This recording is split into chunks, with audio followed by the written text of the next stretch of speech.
For sure, new jobs are going to be created. Some old jobs that includes manual tasks and technical tasks. All those work are going to be automated if you don't adapt to the market changes. If you don't learn new skills, if you don't gain new knowledge, then chances are you're going to be out of the market soon.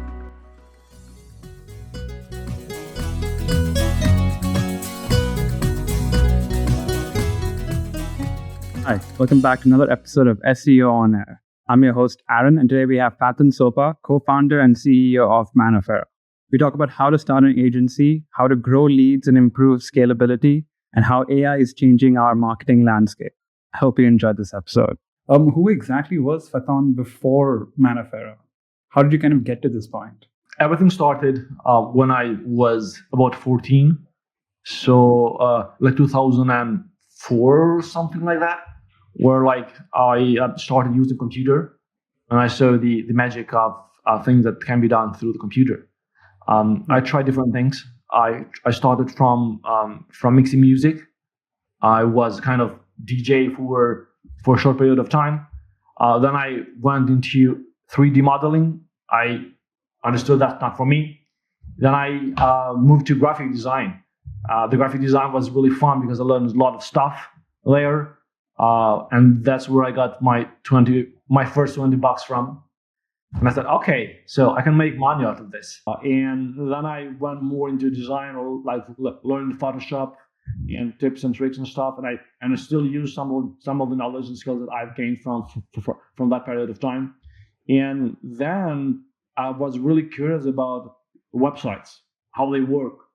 So I started stealing things, copying things, just trying to understand how things work on the website. I used to just go to a website, copy their content, move it on my own, and then changing things just to see how that worked. Then I actually started to read on forums.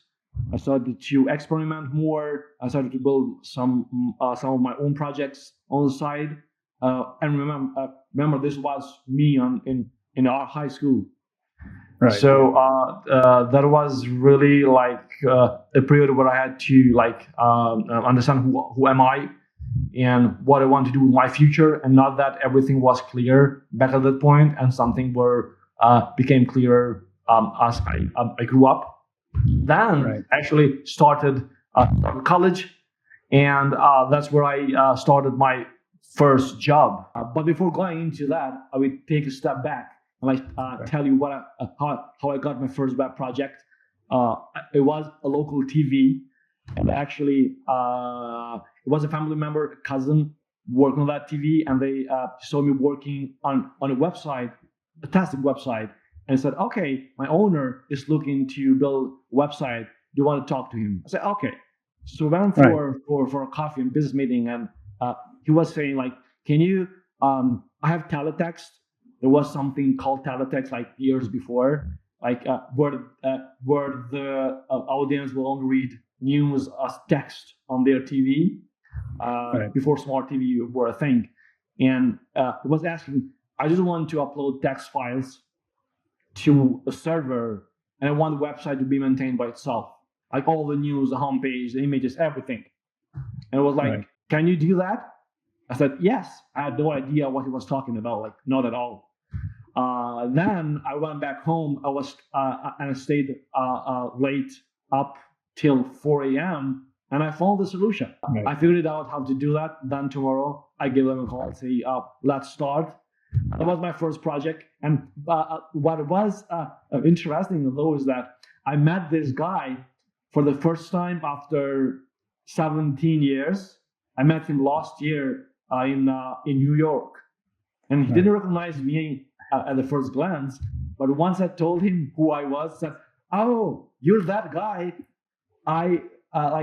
No one else did a better website than you did since your website for me." And it was good to hear. And that was the point where I fall in love with web development and how the digital things actually work. Once I come to college, I started working in a company. It was I worked in a company as a full stack developer for 3 years. Then I did Right. freelancing period for kind of 2 years, and then I started the agency. It's kind of like an illustrious career that you had before even getting into Manaferra. But one of the few things that I want to really talk about is before you actually started the agency yourself, did you ever have doubts that you might not actually take on web development or other things related to that? Like Well, maybe you wanted to be. everyone has their own dreams, and then like by the time you understand that some of them are just like foolish dreams. When I quit my job as a full stack developer, I had those 2 years where I had to figure out things, and not everything went well. Right. There was a period of time where I had no money to pay my rent, and I got some freelancing stuff, some projects on the side until I got in some clients in retention. So that time I knew since I started on web development, I knew I'm going to have my own agency, not because I just own something, but actually I always had opinions on how things can be done, and I was critical about how things can be improved, and I wanted to make an impact. I wanted to have more impact on the industry, on the people that I work with. So that was a dream that I wanted to follow. And then I started the agency, and 2 years after that, so during the freelancing time, I started my agency, but it was not a thing. Like it was just an official registered company. Then I come along with I met my now co-founder, run it. And actually, I started a project where I needed an SEO guy that was more knowledge than me on the SEO. Right. And I met Granite, and we started the project for 4 months or something like that. Then I saw the potential of working together, and he was not even 18 back at the time. And I said, okay, here's my vision, here's my strategy. I do this stuff, you do this stuff. Let's combine forces. Let's join forces and then start something together. And then what happened was that I won a scholarship to go study digital marketing and social media, because I was doing web development at my full-time job, but I was studying marketing, like bachelor and master in marketing. So those two didn't meet. So I had to make a transition where they can meet in between. So that's where I chose digital marketing, because it combined the marketing knowledge I gained from the college and the development background that I won by working with it. So then I went to college for 1 year. I came back, and within 2 weeks period of time, got our first office, and then we started getting our first employees. Now that I had some visions and some stuff, but now that we have a really clear plan and strategy, go-to-market strategy, and how we're going to actually make this thing called agency work, we had to figure out a lot of things along the way. Right. So if you could, by some miracle, time travel back to your first early days, what would you tell your younger self to kind of help with the initiation of Manaferra? Well, back at the time, I didn't have the context. But having the current knowledge and skills, just going back in time, I would specialize early on. Specialize with either be it industry, service, or something between that, because that really has helped us to grow our agency. One question then. So did Manaferra start off as a full service agency and then slowly niche down, or did you always specialize in the start? Actually, we started as a digital marketing agency, serving our local market. We did everything. Even when we didn't know a service, we took the project and we learned it in a night or a week how things are done, and then we did it. And I'm talking about areas where we didn't have expertise. But from the get-go, we had expertise in web development and SEO. So 3 years in, we realized that it is really hard to impossible for us to scale, offering everything to everyone, and even serving a market which was immature, Kosovo, and that's based in Southeastern Europe. And that's where we stopped offering everything else apart from SEO and web development. And then 2 years went by. We understood that, okay, in order for us to really scale further, it's going to be a really, really tough journey considering the market conditions and things around it to scale offering to them. So we decided that we fired all of old web plans, and we just kept SEO as a service and our SEO clients. So that was one of the best decisions that we ever took in a company that really helped us to narrow down our focus, to improve our operations or processes, to help the team members to progress faster in career. But what is more important than that is actually to help ourselves become better at sales and finding clients, which we're only looking for organic growth. Let me do like a little hypothetical with you. Let's say I'm a business owner who's just starting out. I have all the capital needed. I have everything needed to start my agency, but I don't really know how to start it exactly. I've come to you to help me as a mentor. And my first question is, should I start off as an agency that can offer everything? Or should I also start off as just one service or two services and then slowly build over it in time? Now we are in 2024. It is completely different market compared to what it was 10 years ago. So now there are more agencies on the markets, more businesses. The channels have fractured.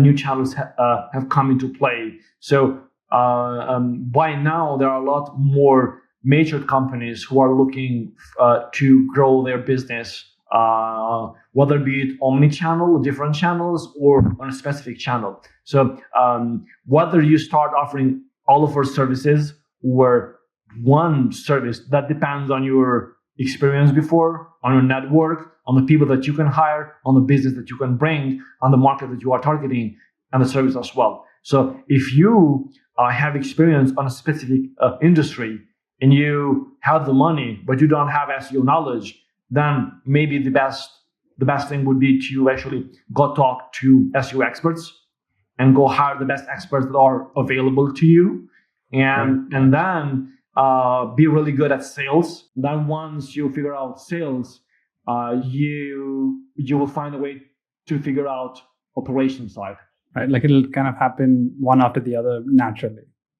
Yeah, I mean, for us, it wasn't like necessarily on that order. We have, unfortunately, we have invested quite more in the operations and processes and standardization and productization before we invested a lot in sales. But those two are now supporting each other. So we are making sure that the work that we do is scalable, but as well as we are bringing clients to actually grow the agency. Right. But in terms of, let's say, operation side of it, and maybe just the growing the agency side, as let's say an SEO agency owner, how do I make sure that the people that I hire are going to be the right people for my company? Like, is there a way to kind of make sure that it's always a good employee and not someone who's, just there for the money? Great question. It is really crucial to hire the right people. And when I say the right people, I don't only mean by have them have the necessary skills and knowledge that you are looking for, but as well as be the person that you will be able to work with. Do they have the passion, the drive? Do they have that culture that you can work with them, and the rest of the team can work with them?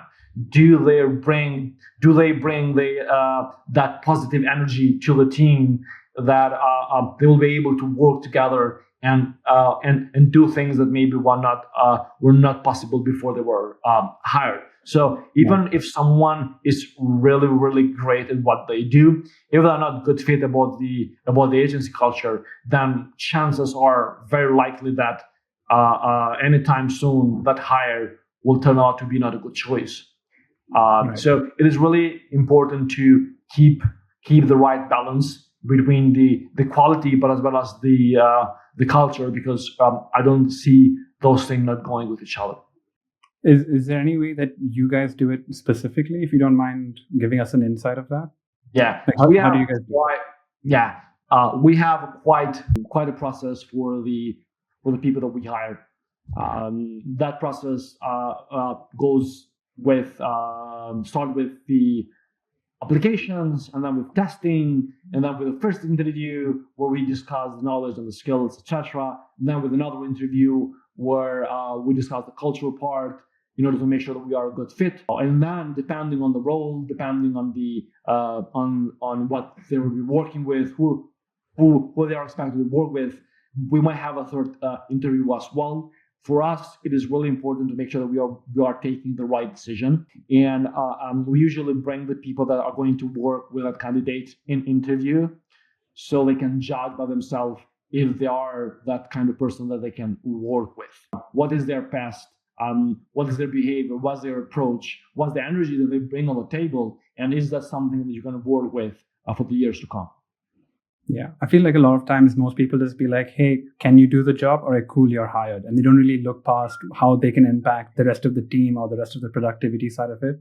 So I'm kind of happy that we had this kind of conversation. But is there a way to kind of, let's say, have everyone on the same page? Because the vision and mission that, let's say, the CEO puts out might not be fully conveyed through the rest of the company.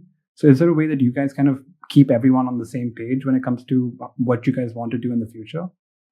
Yeah. For us as a leadership, we are always looking to work on our vision and to work with others to make sure that our vision is being achieved. However, it is very important to check day by day and to make sure that that's not only your vision, that is your team's vision as well. So for us, we really work close with our team managers or heads or directors and the rest of the team to make sure that what they are working on contributes to our vision or mission and our vision. That can be a 6 months plan, 1 year plan, a 3 years plan, because we are operating in a market that's very dynamic. Right. We try to have a clear vision about 3 to 5 years, but then be flexible on how we achieve that vision because things change, channels change, algorithm change, people change. So we have really to adapt and act fast in order for us to make sure that we are on the right direction to achieve the vision. Right. Similar question though. When it comes to, let's say, finding the right clients, there are some people who, if they are just starting out, they might just say yes to every client because they kind of need that revenue or they need the money to kind of keep the business going. Is there a way, or is there a specific type of client, let's say, that you should be saying no to? Yes. And like by time I became really better at saying no. And the reason for that is that you actually you have a philosophy and some beliefs on the way that the work should be done, and the kind of relationship they want to have with people. Yes, sometimes as there are agencies as well as there are clients that you should say no to. The first thing that we look to the client that we are working with is the trust in place. Do we trust each other? Can we as an agency trust you that you will create the space for us to do our work, and you fully trust us that we are going to do the best to bring the growth that you are asking for? And do we have that kind of relationship that we can be with each other when things might not go really well, as long as they are let's say manageable? And do you trust us that we have the capability, that we have the knowledge and the skills and the capacity to actually do what we are saying? We say no to clients that are controllable, that want to influence the way that we do our work, And the reason for that is that we have quite a background and expertise and experience to actually prove the way that we do our work bring results. And while we might be adaptable to some strategies and to some extent, depending on the skill of the client and the processes that they have in place, we are very strict on the way that we do our work, and we want to make sure that we are having the right partners in growth. Yeah, I think this is a very important question itself, because I feel a lot of people, when they are starting off, they will just say yes to everyone because they need to, but then they don't really realize. I mean, I've been in that place. I have said yes to clients that I shouldn't, and then by time I regret that decision. And that's why I think it is our job as a leadership to actually bring the agency to a level where we can say no to the clients. And one of the ways to do that is know yourself as a person and know who you are as an agency and who do you want to serve. Who is your market? Who is your niche? What are you offering to them?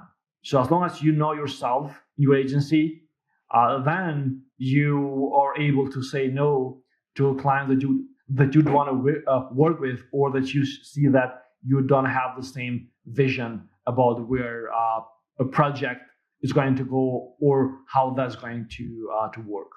If you don't mind, can we do one more hypothetical, like just an example?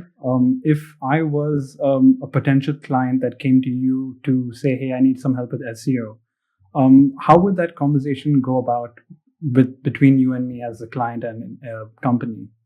Like how exactly? Yeah, so the first thing that we do with every client that we onboard, actually before onboarding, is to understand their pain points, where they are coming from, what is their goal, what they want to achieve, what is their past experiences with other agencies, what is that they don't want to do, and how do they see things happening. For us, that's really important to make sure that we are in the same place with the client, and then based on that, then we do our homework to actually establish a strategy that's going to help that specific client to grow. Then once we are on the same page with the strategy, then of course we move onto the process where we develop the action plan and we put it everything in production, whether be it SEO, content, digital PR, link building, and everything that we do as part of our services. All right. This might be a difficult question to kind of answer, but when it does come to these clients and the types of work that you would be providing them, when it comes to a point where they say, hey, listen, I need these type of work done, but I need it done within, let's say, 1 month, 2 months. They give you an unreasonable timeline. Is there a way to have that conversation with these clients to explain that certain things take a little bit longer than others? So we have had those issues right in the beginning of the agency, much more than we have now. And one of the reasons for that is that the type of clients that we choose to work with. So we only work with the clients that really know what we are doing, and they have a high level of awareness on how things work and how long they take. And we choose to work with clients that trust our judgment on how things are going to be done and how long it's going to take. Now, there are situations where there are deadlines, for sure. We work with deadlines as well. We have deliverables, we have targets that we have to achieve. And we try to manage expectations from the get-go about how long things are going to take.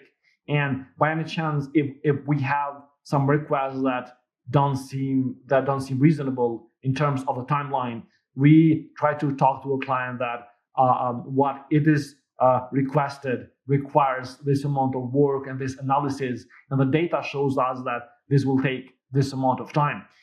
We try to be upfront with our clients, and because chances are that if you have a kind of client that do not understand how things work and they do not fully trust you, sometimes they might be leading to controlling how things are done and where are done, and that's where the clash might start to happen with you and the client. So we try to manage that from the beginning, from the onboard, from the first call actually, till onboarding, and every time that we have a strategy call with our client, whether be it weekly, bi-weekly, or monthly, we manage the expectations and we show our expertise that we know what we are talking about, and that we have a reasoning why something might take X period of time.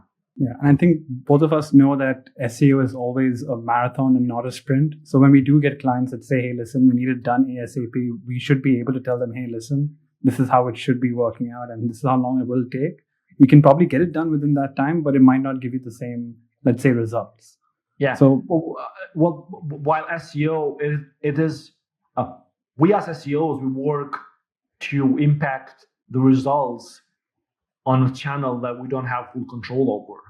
Right. So that's why it's really important to choose who you're working with as an agency, and are you managing those expectations from the get-go? We better say no to something that cannot be done, or something that we are unsure of, something that it is beyond our control, and that really comes to how do you define how do you define the scope of work, how do you manage the expectations, and how good you really know yourself in terms of the expertise and the experience that you have.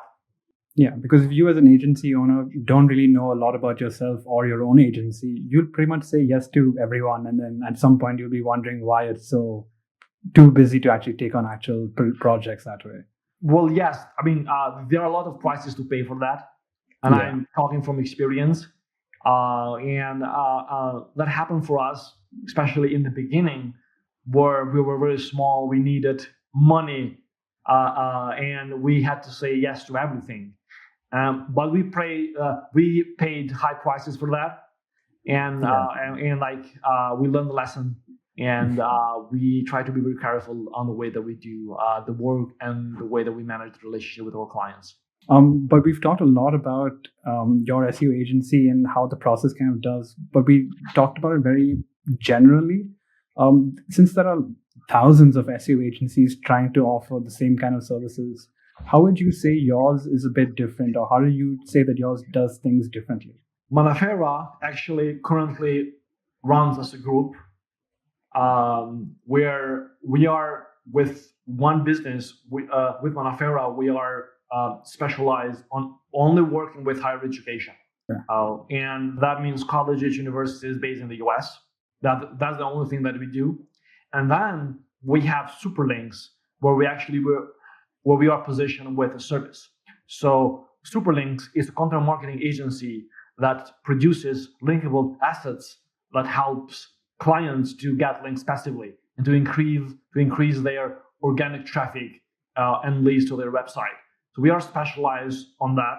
We mainly work with B2B SaaS, and that has helped us to actually grow in both of this direction. We are 60 plus now as an agency. We have our offices in DC and Southeastern Europe, where we actually the 98% of our clients are based in the US. And when it comes to, let's say, Manaferra and Superlinks, what kind of, let's say, agencies do you or companies do you normally help out? I think you said B2B SaaS companies most of the time. Right? With Manaferra is higher education institutions. That includes colleges, universities, for-profit, non-for-profit. And then with Superlinks, it's mainly B2B SaaS. Right. So my question is, in the future, do you think you'll maybe offer it to more other people, or do you feel like this is the two that you want to continue with?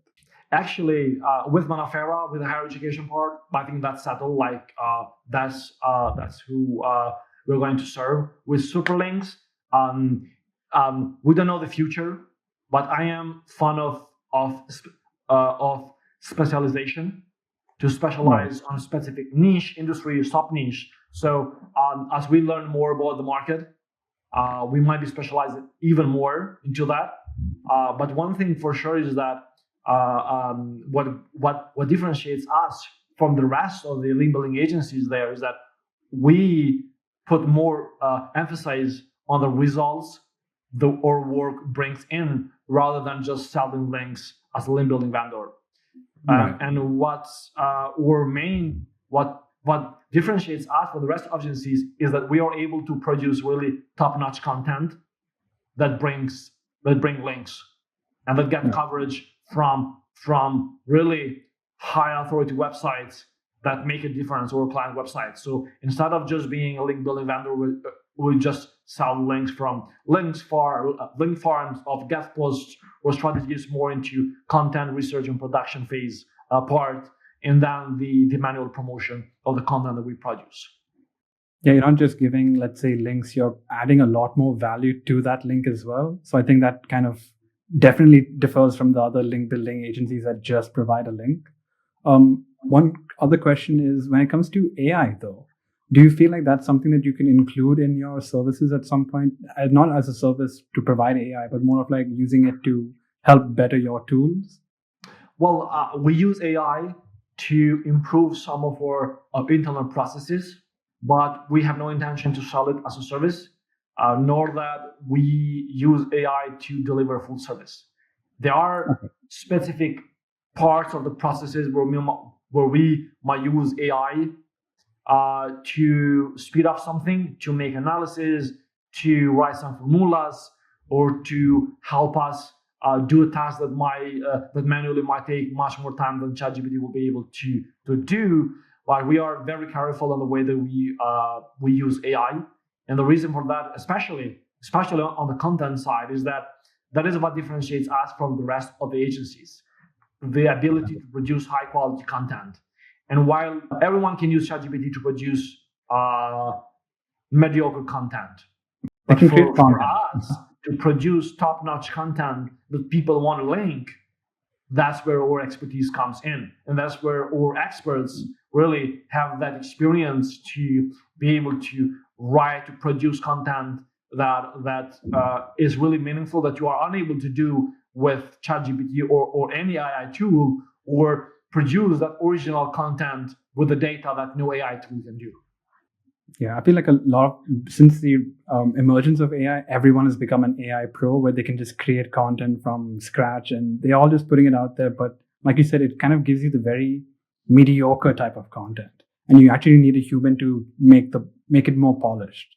Yeah. Yes. I mean, everyone is able to produce crappy content now with ChatGPT and similar tools.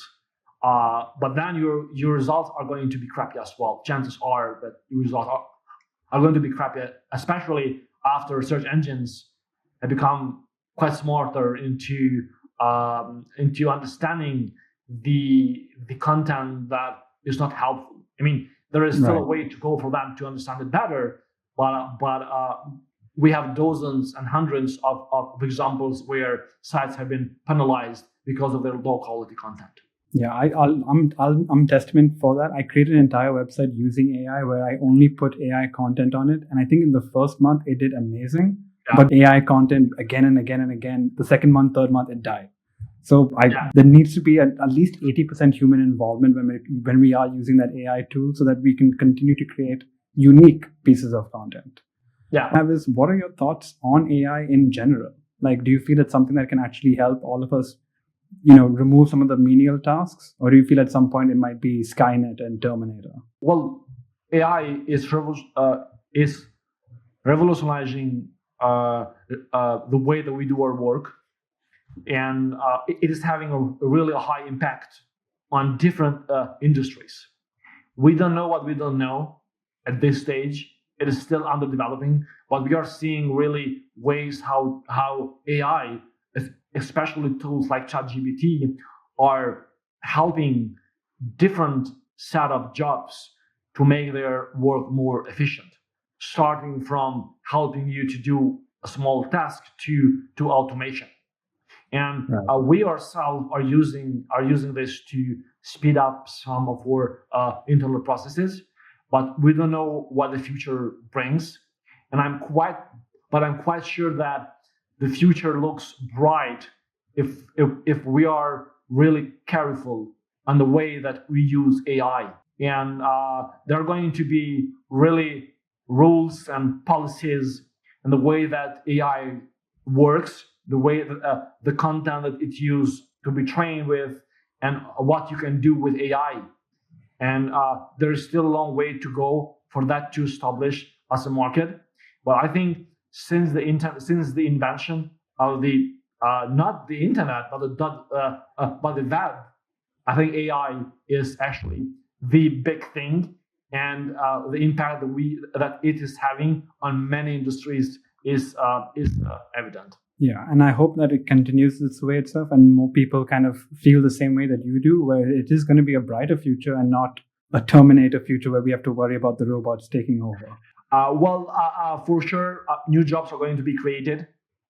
Some old jobs that includes manual tasks and technical tasks are going to be out. Some part of those work are going to be automated, and that's the market. I mean, if you don't adapt to the market changes, if you don't learn new skills, if you don't gain new knowledge, then chances are you're going to be out of the market soon.